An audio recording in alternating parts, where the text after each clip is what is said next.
ఈ క్లాస్లో మనకి ఏమంటున్నాడంటే discuss the continuity of the function F defined by F of X equal to 1/2 power n for 1/2 power n plus 1 less than X less than or equal to 1/2 power n. అంటే ఇంటర్వెల్లో ఉండే కొద్ది increase అవుతూ ఉంటుంది కదా interval values. అందుకని ఇక్కడ ఇది n+1 ఉంటే ఇది n అవుతుంది. అంటే డినామినేటర్ పెరిగే కొద్ది వాల్యూ తగ్గిపోతుంది. మనకి వాల్యూ పెరగాలంటే ఏమో ఉండే కొద్ది డినామినేటర్ తగ్గాలి. కాబట్టి ఇక్కడ 1/2 పవర్ n ప్లస్ 1 ఇక్కడికి వచ్చేటప్పటికి 1/2 పవర్ n అవ్వింది. For n equal to 0 1 2 so on n అని ఇచ్చాడు. అలాగే f ఆఫ్ 0 వచ్చి 0 ఇచ్చాడు. 0,1 మీద మనకి కంటిన్యూటీని టెస్ట్ చేయమంటున్నాడు. కంటిన్యూటీని టెస్ట్ చేయమంటున్నాడు కాబట్టి ఇక్కడ మనకి ఇది 1/2 పవర్ n కన్నా తక్కువ కదా ఇది. కాబట్టి 1/2 పవర్ n కన్నా తక్కువ కాబట్టి 1/2 పవర్ n కి ఇది ఏమవుతుంది లెఫ్ట్ లిమిట్ అవుతుంది. సేమ్ అలాగే 1/2 పవర్ n కి రైట్ లిమిట్ రాయాలి. అంటే 1/2 పవర్ n కన్నా ఎక్కువ అవుతున్నప్పుడు ఏమవుతుందో మనం ఒకసారి చెక్ చేద్దాం. ఇక్కడ f of x equal to ఇచ్చింది రాసుకుంటే 1/2 పవర్ n ఫర్ ఇది క్వశ్చన్ ఇచ్చిందే రాసాం. ఇది 1/2 పవర్ n కన్నా తక్కువ కాబట్టి లెఫ్ట్ లిమిట్. ఇప్పుడు ఈసారి ఏం చేయాలి మనకి రైట్ లిమిట్ కావాలి. రైట్ లిమిట్ కావాలంటే ఏం చేయాలి 1/2 పవర్ n కన్నా ఎక్కువ కావాలి. అందుకని 1/2 power n less than x less than or equal to 1/2 power n minus 1. కాబట్టి ఇది 2 పవర్ n ఉంటే ఇక్కడికి వచ్చేటప్పటికి ఏమవుతుంది డినామినేటర్ తగ్గితే వాల్యూ పెరుగుతుంది. కాబట్టి డినామినేటర్ ఎంత తగ్గుతుంది ఇక్కడ n+1 ఉన్నది ఇక్కడ n కి తగ్గింది. అలాగే ఇక్కడ n ఉన్నది n-1 అవుతుంది. కాబట్టి డినామినేటర్ తగ్గే కొద్ది వాల్యూ పెరుగుతుంది. కాబట్టి ఇక్కడ n+1 n అవ్వింది. ఇక్కడ n-1 అవ్వింది. ఇప్పుడు ఫస్ట్ ఇచ్చిన కండిషన్ రాసుకున్నాం. Given that f of x equal to 1/2 power n for 1/2 power n plus 1 less than x less than or equal to 1/2 power n. ఇక్కడ మనకి మాక్సిమం ఏదంటే అది ఇమేజ్ కింద ఫామ్ అవుతుంది. ఇప్పుడు మనకి now limit x tends to 1/2 power n minus f of x equal to limit x tends to 1/2 power n minus function 2 power n minus దగ్గర ఏముంది 1/2 పవర్ n ఇచ్చాడు. 1/2 పవర్ n లో x కి సంబంధించిన టర్మ్స్ ఏమీ లేవు కదా. కాబట్టి మనం లిమిట్ అప్లై చేసిన పెద్దగా యూజ్ అయి ఉండదు. అక్కడ ఇంకా అప్లై అవ్వదు. కాబట్టి యాస్ట్రిక్ ఉన్న నెంబర్ యాస్ట్రిక్ వచ్చేస్తుంది. కాబట్టి 1/2 పవర్ n. కాబట్టి 1/2 పవర్ n మైనస్ దగ్గర వచ్చింది ఏంటి మనకి డిఫైన్ చేసిన దాని ప్రకారం 1/2 పవర్ n రావాలి. అది వచ్చింది. అలాగే నెక్స్ట్ వచ్చేటప్పటికి ఏమవుతుంది limit x tends to 1/2 power n plus f of x equal to limit x tends to 1/2 power n plus ఇక్కడ మనకి 1/2 పవర్ n కి లెఫ్ట్ లిమిట్ కదా. కాబట్టి 1/2 పవర్ n కి మైనస్ అలాగే 1/2 పవర్ n కి ప్లస్. ఇప్పుడు ఇందులో 1/2 పవర్ n కి పాజిటివ్ లిమిట్ చూడండి. 1/2 power n plus f of x equal to limit x tends to 1/2 power n plus f of x equal to 1/2 power n plus అంటే 1/2 power n పెద్దదైనప్పుడు అక్కడ function image ఏముంది 1/2 power n minus 1 ఉంది. కాబట్టి 1/2 power n minus 1. ఇప్పుడు ఇందులో మనకి ఎప్పుడైతే limit apply చేస్తున్నామో ఇక్కడ ఎక్స్ టర్మ్స్ ఏమీ లేవు కాబట్టి యాస్టీస్గా ఏమవుతుంది 1/2 పవర్ n మైనస్ 1 వస్తుంది. ఇక్కడ మనకి f ఆఫ్ x అంటే ఇచ్చిన ఫంక్షన్ ఏముంది 1/2 power n for 1/2 power n plus 1 less than x less than or equal to 1/2 power n. ఇప్పుడు ఇందులో 1/2 పవర్ n మైనస్ చేస్తే ఏమవుతుంది limit x tends to 1/2 power n minus 2 power n కి మనకి left limit రాయాలి. Left limit 2 power n కి ఏమవుతుంది 1/2 power n. అప్పుడు ఇక్కడ మనకి x ఎప్పుడైతే అప్లై చేసామో ఉన్న నెంబర్ కాన్స్టెంట్ కాబట్టి యాస్ట్రిక్ వచ్చేస్తుంది 1/2 పవర్ n. అలాగే నెక్స్ట్ వచ్చేటప్పటికి 1/2 పవర్ n ప్లస్ చూడండి. 1/2 పవర్ n ప్లస్ వస్తే మనకి ఇక్కడ 1/2 పవర్ n కన్నా పెద్దదైనప్పుడు ఏం ఇచ్చాడు ఫంక్షన్ ఇక్కడ 1/2 పవర్ n మైనస్ 1. ఇది మీరు రాసుకోవాలి. ఇది సిన్స్ ఎందుకని ఒకటి ఇచ్చాడు కదా దాన్ని బట్టి నెక్స్ట్ మనం జనరల్గా రాసాం. ఇక్కడ 1/2 పవర్ n ప్లస్ 1 కి 1/2 పవర్ n కి మధ్యలో ఉన్నప్పుడు ఇమేజ్ 1/2 పవర్ n. నెక్స్ట్ రాసినప్పుడు ఏమవుతుంది 1/2 పవర్ n కి 2 పవర్ n మైనస్ 1 కి మధ్యలో ఉన్నప్పుడు ఇమేజ్ 1/2 పవర్ n మైనస్ 1. అంటే దీన్ని బట్టి ఇది రాసాం మనం. n+1 n అవ్వింది n-1 అవుతుంది. ఇప్పుడు ఇందులో అది ఫస్ట్ 1/2 పవర్ n కన్నా తక్కువ కాబట్టి లెఫ్ట్ లిమిట్. ఆ తర్వాత 1/2 పవర్ n కన్నా ప్లస్ అది ఎక్కువ కాబట్టి రైట్ లిమిట్. కాబట్టి 1/2 పవర్ n ఒకటిని 1/2 పవర్ n మైనస్ 1 ఒకటి వచ్చింది. కాబట్టి therefore limit x tends to 1/2 power n minus not equal to limit x tends to 1/2 power n plus ఎప్పుడైతే రెండు నాట్ ఈక్వల్ అవుతున్నాయో therefore f is discontinuous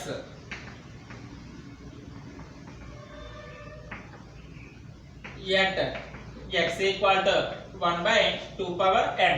కాబట్టి 1/2 power n దగ్గర f ఏమవుతుంది డిస్కంటిన్యూస్ అవుతుంది. అలాగే ఇక్కడ n అంటే ఎంత ఇచ్చాడు wear n equal to 0 1 2 1 so on. ఇప్పుడు మనకి ఫస్ట్ ఇక్కడ ఇచ్చిన మ్యాపింగ్ ని బట్టి డొమైన్ ఎలా ఎగ్జిస్ట్ అవుతుందో చూడండి. 1/2 పవర్ n కి మాక్సిమం కనుక ఇస్తే మీరు ఇమేజ్ 1/2 పవర్ n అవ్వింది. అలాగా 1/2 పవర్ n - 1 కనుక మాక్సిమం ఇస్తే ఇమేజ్ వచ్చి 1/2 పవర్ n - 1 అవుతుంది. ఇప్పుడు ఇక్కడ మనకి f of x రాసుకున్నప్పుడు ఎలా ఉంది చూడండి 1/2 power n for 1/2 power n + 1 less than x less than equal to 1/2 power n అనేది ఇచ్చిందే. ఇచ్చిన దానికి లెఫ్ట్ లిమిట్ రాస్తాం. లెఫ్ట్ లిమిట్ రాస్తే ఏమవుతుంది ఇదంతా లెఫ్ట్ లిమిట్ కదా, లెఫ్ట్ సైడ్ కండిషన్ తీసుకుంటాం కాబట్టి అది 2 పవర్ n కన్నా తక్కువ తీసుకుంటాం కాబట్టి లెఫ్ట్ లిమిట్ అవుతుంది. లెఫ్ట్ లిమిట్కి వచ్చే ఇమేజ్ 1/2 పవర్ n ఇచ్చాడు కాన్స్టెంటే కాబట్టి యాస్టిస్గా వచ్చేస్తుంది. అలాగే నెక్స్ట్ 1/2 పవర్ n ప్లస్కి రాయండి. 1/2 పవర్ ప్లస్కి రాస్తే అక్కడ మనకి ఏమవుతుంది 1/2 పవర్ n - 1 వస్తుంది. రెండో నాట్ ఈక్వల్ కదా, అందుకని మనకి డిస్కంటిన్యూస్ అవుతుంది. x equal to 1/2 power n దగ్గర n అంటే 0 1 2 and so on. ఇది మనకి ప్రాబ్లం.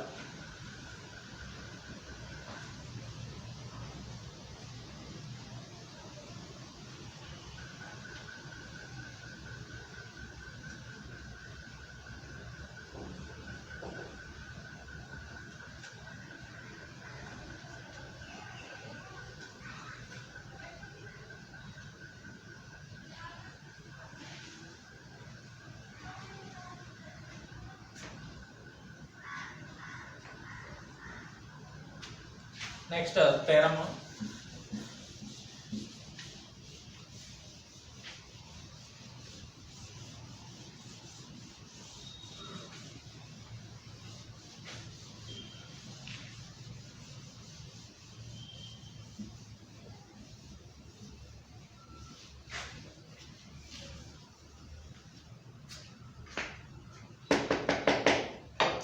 స్టేట్మెంట్ వచ్చి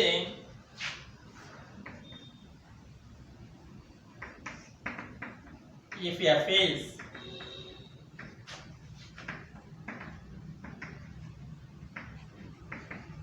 continuous at c and f of c not equal to 0, then there exists delta greater than 0 such that x belongs to c minus delta comma c plus delta implies f of c comma f of x have the same sign.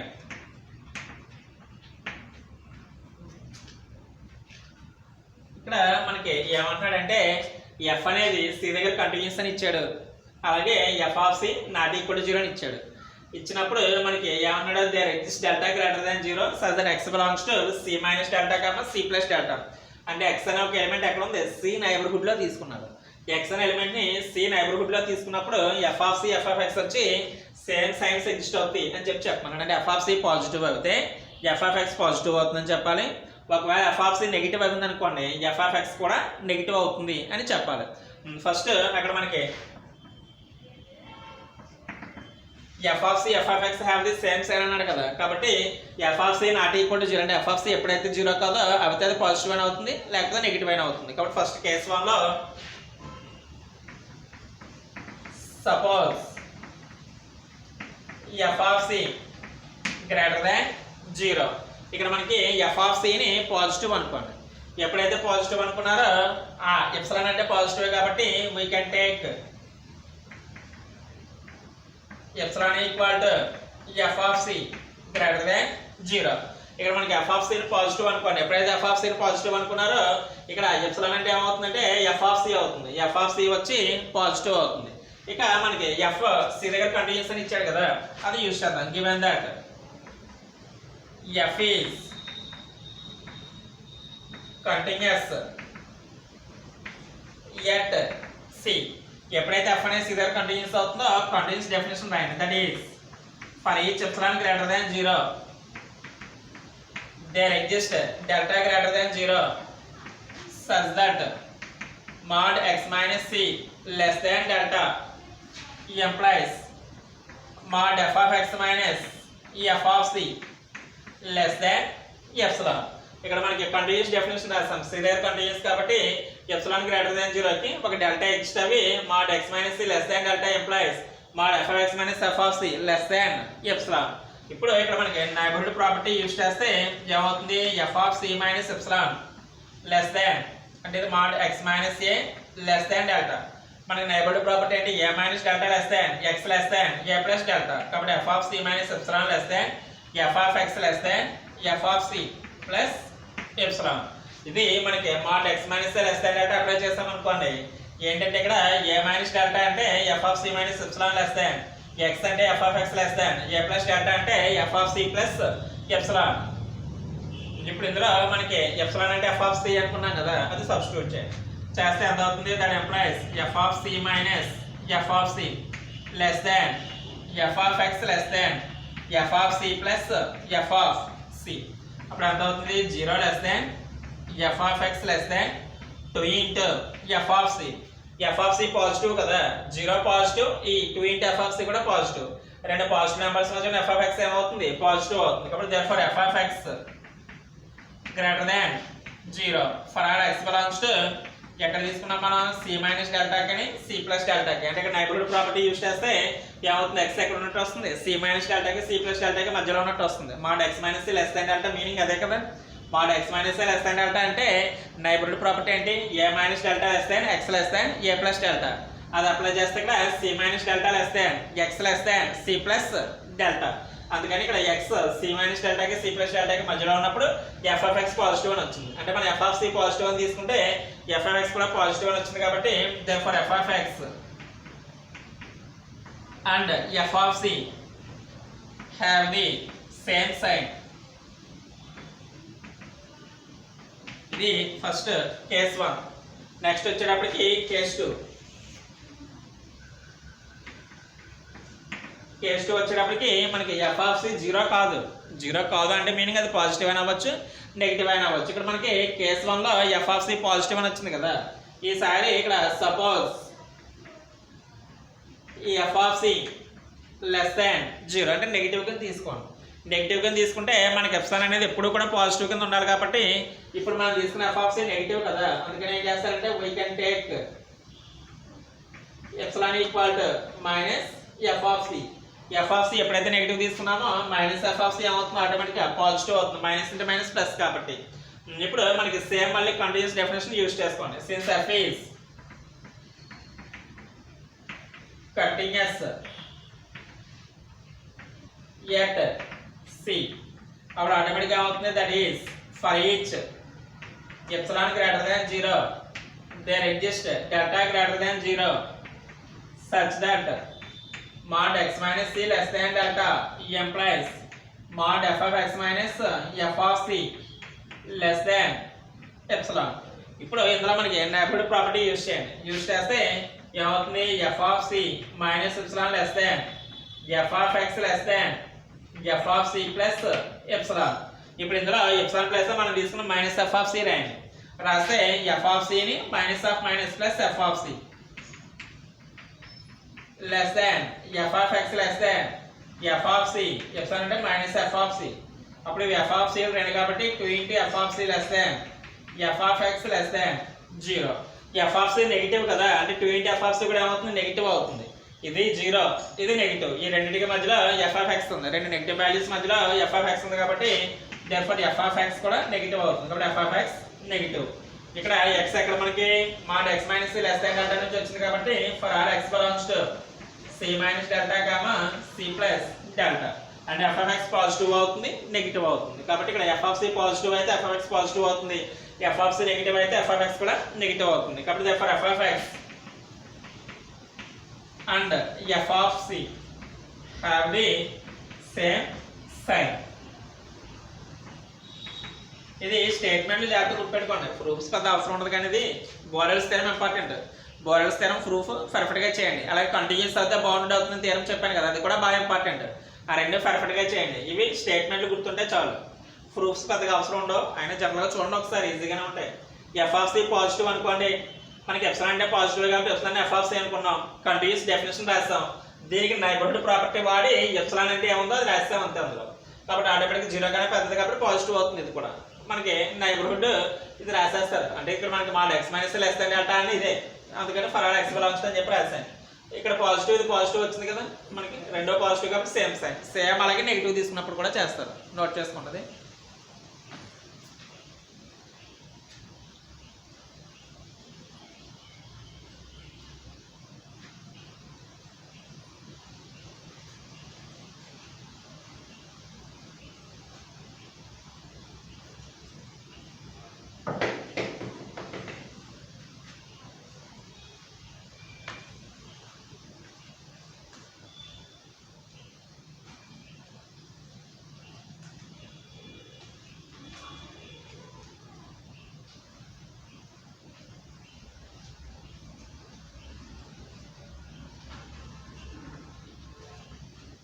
Next theorem వచ్చి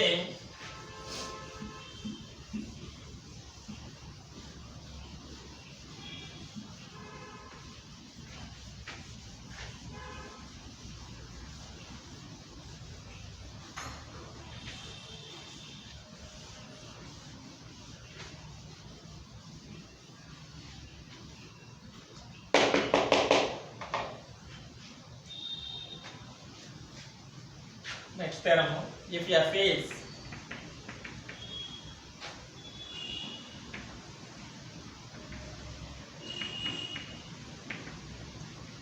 right continuous Fc and f of c not equal to 0, there exists delta greater than 0 such that x belongs to c comma c plus delta, that implies f of x comma f of c have the same sign.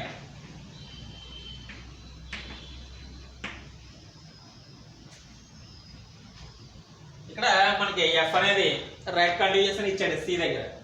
Epsilon greater than 0 కి ఒక delta greater than 0 exist అవుతున్నప్పుడు f of x కి f of c కి same sign exist అవుతుంది అని చెప్పమంటున్నాడు. ఇప్పుడు మనకి first f of C not equal to 0 అంటే మీనింగ్ అంటే పాజిటివ్ అయినా అవ్వచ్చు, నెగిటివ్ అయినా అవ్వచ్చు. కాబట్టి కేసు లో ముందు తెరలాగా వస్తుంది ఇది కూడాను. Suppose F of C greater than 0, ఇప్పుడు మనకి రైట్ కంటిన్యూస్ సైడ్ సి అని ఇచ్చాడు కదా, గివెన్ that f is right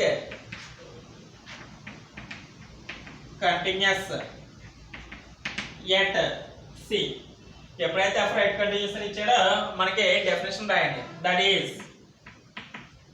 for each epsilon greater than 0 there exist delta greater than 0 such that c కి రైట్ సైడ్ అంటే ఏంటి, c కన్నా ఎక్కువ ఉండాలి. కాబట్టి c కి రైట్ సైడ్ అంటే ఏమవుతుంది, c less than x less than c plus delta.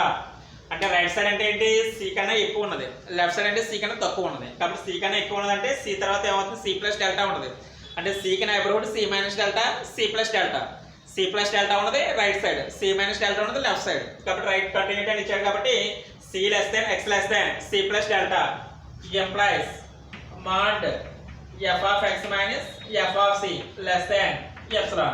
ఇక్కడ నైబర్హుడ్ చేంజ్ అవుతుంది తప్ప కంటిన్యూటీ ప్రాపర్టీ మామూలే కదా. ఇప్పుడు మనకి mod f of x minus f of c less than epsilon వచ్చింది కాబట్టి దీనికి నైబర్హుడ్ ప్రాపర్టీ యూజ్ చేయండి. That employees f of c minus epsilon less than f of x less than f of c plus epsilon. ఇప్పుడు ఇందులో మనకి epsilon అంటే ఏం చేస్తారంటే f of c అని తీసుకుంటారు. f of c పాజిటివ్ కాబట్టి we can take epsilon equal to f of c. ఎప్పుడైతే epsilon equal to f of c అనుకున్నారో ఏమవుతుంది, f of c minus f of c less than f of x less than F of C plus F of C. F of C minus F of C అంటే రెండు cancel కదా, 0 less than F of X less than F of సిలు రెండు వస్తున్నాయి కాబట్టి 2 into F of c. కాబట్టి 0 less than F of X less than 2 into F of c. ఇక్కడ మనకి ఎఫ్ ఆఫ్ సి నెగిటివ్ కాబట్టి ఇది మొత్తం నెగిటివ్. అలాగే 0 కన్నా sorry f of c positive కాబట్టి టోటల్గా positive. 0 positive, 2 into F of c positive, రెండు పాజిటివ్ వాల్యూస్ మీద ఎఫ్ ఆఫ్ ఎక్స్ ఎగ్జిస్ట్ అవుతుంది కాబట్టి ఏమవుతుంది, therefore f of X greater than 0 for all X belongs to C comma C plus delta. ఇక్కడ మనకి F of c positive అనుకోండి, ఎప్పుడైతే f of c positive అనుకున్నామో ఇక్కడ ఎప్సిలాన్ ఏమనుకుంటారంటే ఎఫ్ ఆఫ్ సి అనుకోండి. ఇక్కడ ఎఫ్ రైట్ కంటిన్యూస్ కాబట్టి ఎప్సిలాన్ గ్రేటర్ దాన్ 0కి ఒక డెల్టా ఎగ్జిస్ట్ అవి ఏమవుతుంది, సికి సి ప్లస్ డెల్టాకి మధ్యలో ఎక్స్ ఎగ్జిస్ట్ అవి మా F of X minus F of C less than epsilon. ఇది రైట్ కంటిన్యూటీ డెఫినేషన్. అదే నైబర్హుడ్ ప్రాపర్టీ డెఫినేషన్ రాశారు. ఇందులో ఎప్సిలాన్ అంటే మనం అనుకున్న ఎఫ్ ఆఫ్ సి రాయండి. అప్పుడు 0 less than F of X less than 2 into F of C. రెండో పాజిటివ్ కదా కాబట్టి మిడిల్ ఉన్నది కూడా పాజిటివ్ అవుతుంది. కాబట్టి F of X greater than 0 for all X belongs to C comma C plus delta. Next ఏంటి, case 2. Suppose F of C less than 0. F of C negative కదా, మనకి ఎప్సిలాన్ కావాలి కాబట్టి ఎప్సిలాన్ అంటే పాజిటివ్ వస్తుంది కాబట్టి we can take epsilon equal to minus F of C. F of C negative మళ్ళీ minus తో మల్టిప్లై చేస్తాం కాబట్టి గ్రేటర్ దాన్ 0. అందుకని ఎఫ్ ఆఫ్ సి నెగిటివ్ అయినప్పుడు ఎప్సిలాన్ అంటే minus F of C greater than 0. ఇప్పుడు ఇందులో మనకి given that f is right continuous at c. ఎప్పుడైతే ఎఫ్ సి దగ్గర రైట్ కంటిన్యూస్ అవుతుందో ఏమవుతుంది మనకి, that is for each epsilon greater than 0 there exist delta greater than 0 such that ఏమవుతుంది, C less than X less than C plus delta implies mod F of X minus F of C less than epsilon. మళ్ళీ same neighbourhood property use చేయండి. Use చేస్తే ఎంత అవుతుంది, F of C minus epsilon less than F of X less than F of C plus epsilon. ఇప్పుడు ఇందులో epsilon plus minus F of C రాయండి. రాస్తే ఎంత అవుతుంది, F of C minus of minus అంటే plus F of C less than F of X less than F of C minus F of C. ఇప్పుడు ఇందులో F of C రెండు ఉన్నాయి కాబట్టి ఎంత అవుతుంది, 2 into F of C less than F of X less than F of C minus F of C అంటే 0. అప్పుడు మనకి ఇది 0. ఎఫ్ ఆఫ్ సి అంటే మనకి నెగిటివ్ తీసుకున్నాం కాబట్టి 2 ఇంటూ ఎఫ్ ఆఫ్ సి అంటే నెగిటివ్ అవుతుంది. కాబట్టి ఇది నెగిటివ్ ఇది నెగిటివ్, రెండు నెగిటివ్ వాల్యూస్ మధ్య ఉన్నది కూడా నెగిటివ్ అవుతుంది. కాబట్టి therefore f of X less than 0 for all X belongs to C comma C plus delta. అంటే ఎఫ్ ఆఫ్ సి నెగిటివ్ తీసుకుంటే ఎఫ్ ఆఫ్ ఎక్స్ నెగిటివ్ వచ్చింది, ఎఫ్ ఆఫ్ సి పాజిటివ్ తీసుకుంటే f of x positive వచ్చింది. కాబట్టి therefore f of x and F of C have the same sign అని చెప్పి రాసుకోండి లాస్ట్లో. ఇది థీరం, నోట్ చేసుకోండి.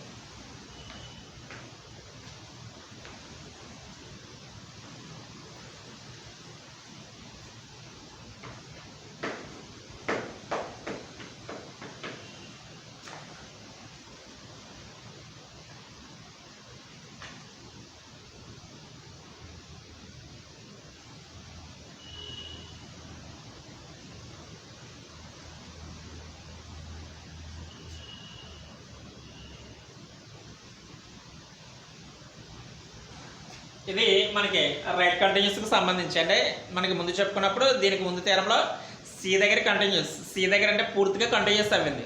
ఇక్కడ నెక్స్ట్ వచ్చేటప్పటికి ఏంటి, ఓన్లీ సి దగ్గర రైట్ కంటిన్యూస్ మాత్రమే అవుతుంది. నెక్స్ట్ తీరం వచ్చి లెఫ్ట్ కంటిన్యూస్. నేను దీంట్లోనే చేంజ్ చేసేస్తాను, మీరు నెక్స్ట్ విడిగా నోట్ చేసుకుని రాసుకోండి. ఇందులో మళ్ళీ మీరు చేంజ్ చేయడం అవి చేయకండి. నెక్స్ట్ తీరం వచ్చి F is left continuous at C and F of C not equal to 0. There is delta greater than 0 such that left continuity అంటే ఏమవుతుంది మనకి, సి కన్నా తక్కువ కాబట్టి సి మైనస్ డెల్టా సి. అప్పుడు F of X F of C have the same sign. ఇప్పుడు ఇందులో case 1 ఏంటి, ఎప్పుడులాగా F of C greater than 0. అప్పుడు we can take F equal to F of c. ఎప్పుడైతే ఎఫ్ ఆఫ్ సి అనుకున్నారో f of c positive గా ఇస్తాను కూడా ఏమవుతుంది, పాజిటివ్ అవుతుంది. ఇప్పుడు మనకి ఎఫ్ ఏమని ఇచ్చాడు, లెఫ్ట్ కంటిన్యూస్ అని ఇచ్చాడు. ఎప్పుడైతే ఎఫ్ లెఫ్ట్ కంటిన్యూస్ అని ఇచ్చాడో ఎప్సిలాన్ గ్రేటర్ దాన్ 0కి ఒక డెల్టా గ్రేటర్ దాన్ 0 ఎగ్జిస్ట్ అవుతుంది. ఎగ్జిస్ట్ అవి లెఫ్ట్ కంటిన్యూస్ కాబట్టి ఏమవుతుంది ఇక్కడ మనకి c minus delta less than X less than c implies mod f of x minus f of c less than epsilon. ఇప్పుడు neighbourhood property use చేయండి. f of c minus epsilon less than f of x less than f of c plus epsilon. ఇందులో మనకి epsilon అంటే ఏమనుకున్నాం, f of c అనుకున్నాం కాబట్టి substitute చేశాను. 0 less than f of x less than 2 into f of c. ఈ రెండు positive కాబట్టి f of x పాజిటివ్. మనం తీసుకున్న x ఎక్కడది ఇక్కడ c minus delta comma c మీద కాబట్టి f of x greater than 0 for all x belongs to c minus delta comma c. Next case 2 వచ్చి ఏం చేస్తాంటే f of c నెగిటివ్ అనుకోండి. నెగిటివ్ అనుకుంటే ఎప్సిలాన్ అంటే ఏమవుతుంది minus F of C. F of C negative కాబట్టి minus F of C అంటే minus into minus plus అవుతుంది. ఇప్పుడు సేమ్ మళ్ళీ ఇక్కడ ఎఫ్ వచ్చి లెఫ్ట్ కంటిన్యూస్ అని చెప్పి తీసుకోండి. లెఫ్ట్ కంటిన్యూస్ కాబట్టి మళ్ళీ ఏం చేంజ్ అవుతుంది ఇక్కడ నైబర్హుడ్ చేంజ్ అవుతుంది. అంటే C minus delta less than X less than C. సికి లెఫ్ట్ సైడ్ తీసుకుంటే లెఫ్ట్ కంటిన్యూటీ, సికి రైట్ నైబర్హుడ్ అంటే రైట్ సైడ్ తీసుకుంటే అది రైట్ కంటిన్యూటీ. ఇది మా F of X minus F of C less than epsilon. Neighbourhood property use చేయండి. f of c minus epsilon less than f of x less than f of c plus epsilon. ఇప్పుడు ఇందులో epsilon plus minus f of c వేసాను. వేసేస్తే ఈ రెండు negative అవుతున్నాయి కాబట్టి negative values మధ్యలో ఉన్న వాల్యూ కూడా నెగిటివ్ కాబట్టి f of x negative. For all x belongs to ఇక్కడ ఏమవుతుంది c minus delta comma c. Last అయితే for f of x and f of c have the same sign. అంటే right continuous అయితే right neighbourhood వస్తుంది, left continuous అయితే definitely left neighbourhood వస్తుంది. అంతే తేడా. సేమ్ ఈ మూడు ఇంచుమించు ఒకటే మనకి. కాకపోతే ఏంటంటే నైబర్హుడ్స్ చేంజ్ అవుతూ ఉంటాయి అంతే. పూర్తిగా కంటిన్యూటీ అయితే టోటల్ నైబర్హుడ్ వస్తుంది, లెఫ్ట్ కంటిన్యూటీ అయితే లెఫ్ట్ నైబర్హుడ్ వస్తుంది, రైట్ కంటిన్యూటీ అయితే రైట్ నైబర్హుడ్ వస్తుంది. అది మాత్రమే చేంజ్. మెథడ్ అంతా యాస్టీజ్ మూడు ప్రూఫ్స్ నుంచి ఒకటే. కొంచెం జాగ్రత్తగా చూసుకోండి. స్టేట్మెంట్లు మాత్రం బాగా అవసరం. స్టేట్మెంట్లు కంపల్సరీ జాగ్రత్తగా చూసుకోండి. ప్రూఫ్స్ ఒకవేళ 3 టర్మ్స్ చేసినా చేయకపోయినా అంత పర్వాలేదు. అయినా జనరల్గా చూడండి ఒకసారి.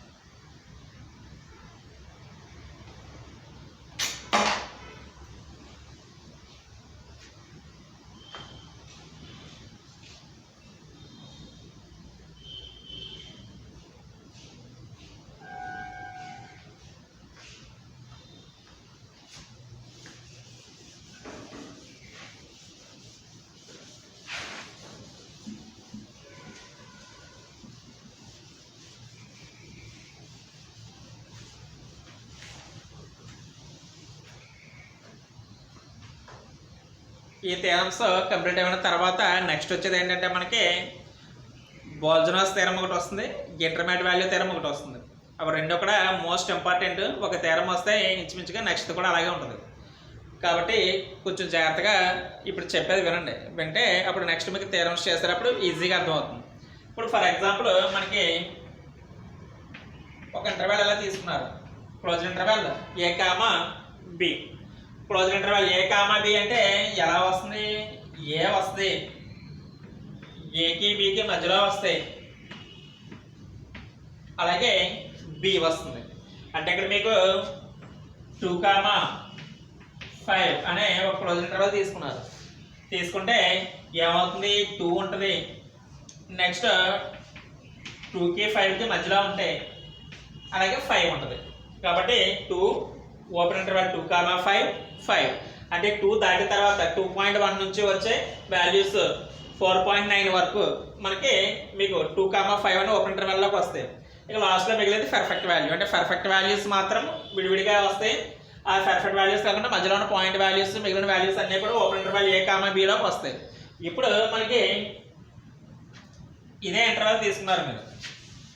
2తో స్టార్ట్ అయినప్పుడు ఏమవుతుంది మనకి 2 కన్నా మ్యాక్సిమం వాల్యూస్ వస్తాయి. 2.1 2.2 ఇలా వస్తాయి తప్ప 2 కన్నా తక్కువే రావు కదా. ఇప్పుడు జనరల్గా మనం ఒక నైబర్హుడ్ తీసుకున్నాం.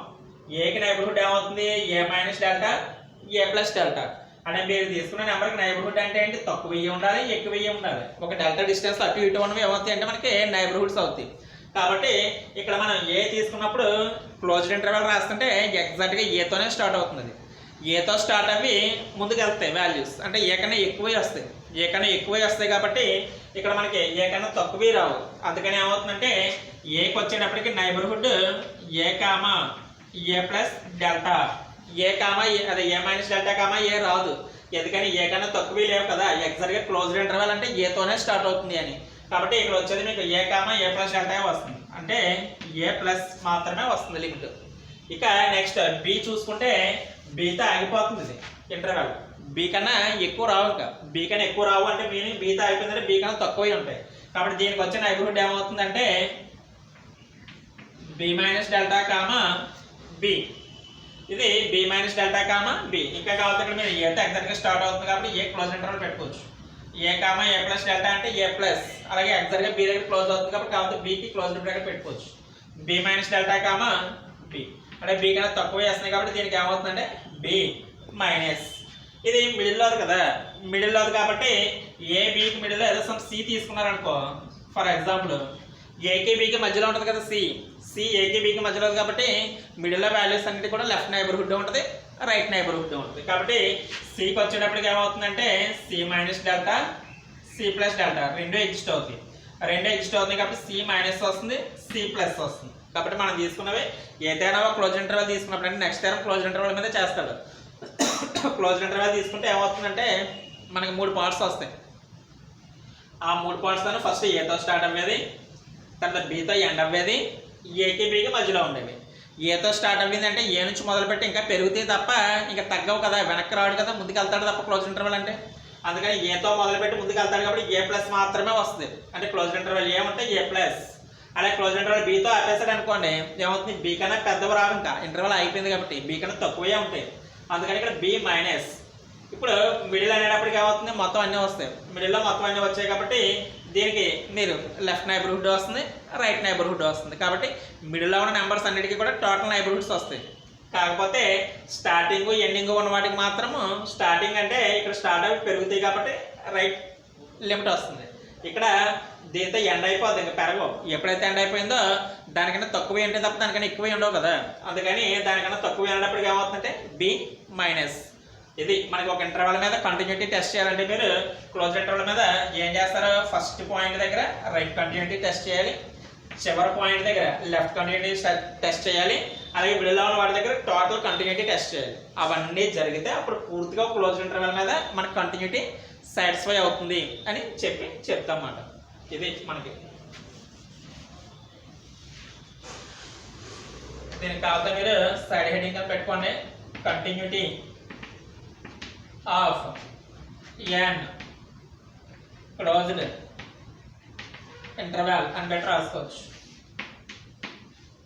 ఇప్పుడు close interval a comma b మీద కంటిన్యూస్ అవ్వాలి అంటే ఏమవాలి చూడండి, f is continuous on close interval a comma b. ఇప్పుడు ఎలా జరగాలంటే f is right continuous at a, అలాగే f is continuous at c అంటే మిడిల్ కదా, ఆ మిడిల్లో వాల్యూ ఏకి బికి మధ్యలో ఉంటుంది, c belongs to a comma b అంటే పూర్తిగా కంటిన్యూస్ అవ్వాలి. అలాగే నెక్స్ట్ వచ్చి F is left continuous at b, అంటే బి కన్నా ఎక్కువ ఉండవు, బి కన్నా తక్కువ ఉంటాయి కాబట్టి లెఫ్ట్ కంటిన్యూస్, ఏ కన్నా ఎక్కువే ఉంటాయి, ఏ కన్నా తక్కువ ఉండవు కాబట్టి రైట్ కంటిన్యూస్, సి అంటే మిడిల్ అవుతుంది కాబట్టి టోటల్ పూర్తిగా కంటిన్యూస్ ప్రాపర్టీ సాటిస్ఫై అవ్వాలి. ఇది మనకి continuity of and closed interval. ఇంతవరకు నోట్ చేసుకోండి. ఇది ఈరోజు క్లాస్. నెక్స్ట్ క్లాస్లో బోరెల్స్ థియరము అలాగే ఇంటర్మీడియట్ వాల్యూ థియరము చెప్పుకుందాం. అది బోల్జనోస్ థియరము ఇంటర్మీడియట్ వాల్యూ థియరము. బోరెల్స్ ఆల్రెడీ కంప్లీట్ అయిపోయింది కదా, బోల్జనోస్ ఇంటర్మీడియట్ వాల్యూ థియరము చెప్పుకుందాం.